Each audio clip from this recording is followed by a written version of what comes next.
ಚಾಲಕನ ನಿಯಂತ್ರಣ ತಪ್ಪಿ ಫ್ಲೈಓವರ್ನಿಂದ ಟ್ರಕ್ ಒಂದು ಬಿದ್ದುಬಿಟ್ಟಿದೆ.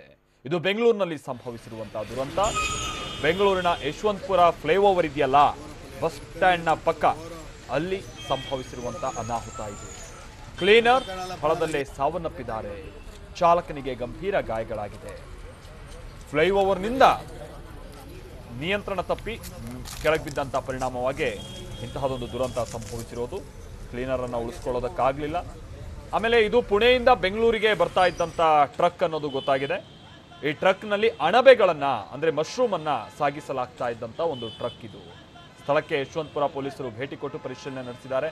ನೋಡ್ತಾ ಇದ್ದೀವಿ ನಾವು ಯಾವ ಹೈಟ್ನಿಂದ ಕೆಳಗೆ ಬಿದ್ದಿದೆ ಟ್ರಕ್ ಅನ್ನುವಂಥದ್ದನ್ನು ಒಂದು ಊಹೆ ಕೂಡ ಮಾಡ್ಕೊಳ್ಳೋಕ್ಕಾಗಲ್ಲ. ಅಂಥ ಜಾಗದಲ್ಲಿ ಟ್ರಕ್ ಏನಾದ್ರು ಕೆಳಗೆ ಬಿದ್ದರೆ ಎಂಥ ಸನ್ನಿವೇಶ ನಿರ್ಮಾಣ ಆಗ್ಬೋದು ಅಂತ, ಅದೇ ರೀತಿ ಅಂತ ಒಂದು ಭಯದ ಸನ್ನಿವೇಶ ಅಲ್ಲಿ ಉಂಟಾಗಿತ್ತು. ಜನ ಕೂಡ ಬಹಳಷ್ಟು ಮಂದಿ ಬಂದು ಸೇರಿ ಏನಾಗಿದೆ ಏನು ಎತ್ತ ಅಂತ ಕುತೂಹಲದಿಂದ ಬಹಳ ಆತಂಕದಿಂದ ನೋಡ್ತಾ ಇರುವಂಥ ಸಂದರ್ಭ ಗಮನಿಸ್ತಾ ಇದ್ದೀವಿ. ಶ್ರೇಯಸ್ ಬಾರ್ ಆ್ಯಂಡ್ ರೆಸ್ಟೋರೆಂಟ್ ಅನ್ನುವಂಥದ್ದು ಒಂದು ಕಟ್ಟಡ ಇದೆ. ಆ ಕಟ್ಟಡದ ಮುಂದೆನೇ ಬಿದ್ದಿರೋದು ಟ್ರಕ್ ಇದು. ಆಮೇಲೆ ಯಶವಂತಪುರ ಫ್ಲೈಓವರ್ ಇದೆಯಲ್ಲ, ಇದು ಬಹಳ ಡೇಂಜರಸ್ ಫ್ಲೈಓವರ್ ಅಂತ ಬಹಳಷ್ಟು ಮಂದಿಗೆ ಅನುಭವಕ್ಕೂ ಕೂಡ ಬಂದಿದೆ. ಯಾಕಂದರೆ ಅದು ಬಹಳ ತಿರುವಿನಿಂದ ಕೂಡಿರುವಂಥ ಕಾರಣದಿಂದಾಗಿ ಭಾಳ ತತ್ಕ್ಷಣಕ್ಕೆ ಕೆಲವೊಂದು ಸಂದರ್ಭದಲ್ಲಿ ಅಲ್ಲಿ ನಿಯಂತ್ರಣ ಸಿಗೋದಿಲ್ಲ. ತಾವು ಏನು ಡ್ರೈವ್ ಮಾಡುವಂಥ ವೆಹಿಕಲ್ನ ನಿಯಂತ್ರಣ ಇವತ್ತು ಕೂಡ ಪಾಪ ಹಿಂಗೆ ಆಗಿಬಿಟ್ಟಿದೆ. ಬೆಳಗ್ಗೆ ಬಹುಶಃ ನಿದ್ರೆ ಮಂಪರೋ ಅಥವಾ ತತ್ಕ್ಷಣಕ್ಕೆ ಆತನ ಗಮನಕ್ಕೆ ಬಂದಿಲ್ವೋ ಏನೋ ಗೊತ್ತಿಲ್ಲ, ಅನಾಹುತ ಸಂಭವಿಸಿದೆ.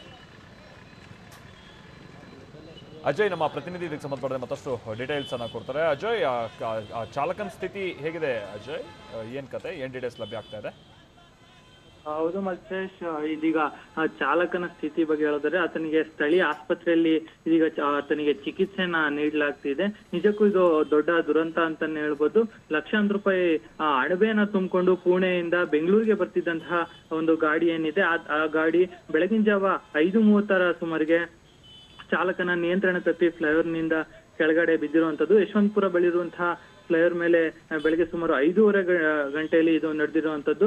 ಘಟನೆಯಲ್ಲಿ ಚಾಲಕನ ಪಕ್ಕದಲ್ಲಿ ಕೂತಿದ್ದಂತಹ ಕ್ಲೀನರ್ ಏನಿರ್ತಾನೆ, ಆತ ಗಾಡಿ ಕೆಳಗೆ ಬಿದ್ದ ರಭಸಕ್ಕೆ ಸ್ಥಳದಲ್ಲಿ ಆತ ಸಾವನ್ನಪ್ಪಿದ್ದಾನೆ. ಇನ್ನು ಚಾಲಕನಿಗೆ ಕೂಡ ಗಂಭೀರವಾದಂತಹ ಗಾಯಗಳಾಗಿದ್ದು ಆತನಿಗೂ ಕೂಡ ಸ್ಥಳೀಯ ಆಸ್ಪತ್ರೆಯಲ್ಲಿ ಚಿಕಿತ್ಸೆಯನ್ನ ನೀಡಲಾಗ್ತಿದೆ. ಇನ್ನು ಸ್ಥಳಕ್ಕೆ ಯಶವಂತಪುರ ಪೊಲೀಸರು ಕೂಡ ಭೇಟಿ ನೀಡಿದ್ದು ಪರಿಶೀಲನೆಯನ್ನ ನಡೆಸ್ತಾ ಇದ್ದಾರೆ. ಇನ್ನು ಫ್ಲೈಓವರ್ ಬಗ್ಗೆ ಹೇಳೋದಾದ್ರೆ ನಿಜಕ್ಕೂ ಇದೊಂದು ಡೇಂಜರಸ್ ಫ್ಲೈಓವರ್ ಅಂತಾನೆ ಹೇಳ್ಬೋದು. ಯಾಕಂದ್ರೆ ಕೆಲ ತಿಂಗಳ ಹಿಂದೆ ಅಷ್ಟೇ ಕೋಳಿ ತುಂಬಿಕೊಂಡು ಹೋಗ್ತಾ ಇದ್ದಂತಹ ಒಂದು ಗಾಡಿ ಏನಿದೆ, ಆ ಗಾಡಿ ಕೂಡ ಇದೇ ರೀತಿಯಲ್ಲಿ ಒಂದು ಫ್ಲೈಓವರ್ ಮೇಲಿಂದ ಕೆಳಗಡೆ ಬಿದ್ದಿತ್ತು. ಆ ಸಂದರ್ಭದಲ್ಲಿ ಚಾಲಕನೇ ಸಾವನ್ನಪ್ಪಿದ್ದ. ಇನ್ನು ಈ ಘಟನೆಗಳಲ್ಲಿ ಫ್ಲೈಓವರ್ ಮೇಲಿರುವಂತಹ ಲಾಂಗ್ ಕರ್ವ್ ಏನಿದೆ, ಅದೇ ಕರ್ವ್ ಇದಕ್ಕೆಲ್ಲ ಕಾರಣ ಅಂತಾನೆ ಈಗ ಅಲ್ಲಿನ ಸ್ಥಳೀಯರು ಕೂಡ ಆರೋಪವನ್ನ ಮಾಡ್ತಾ ಇದ್ದಾರೆ.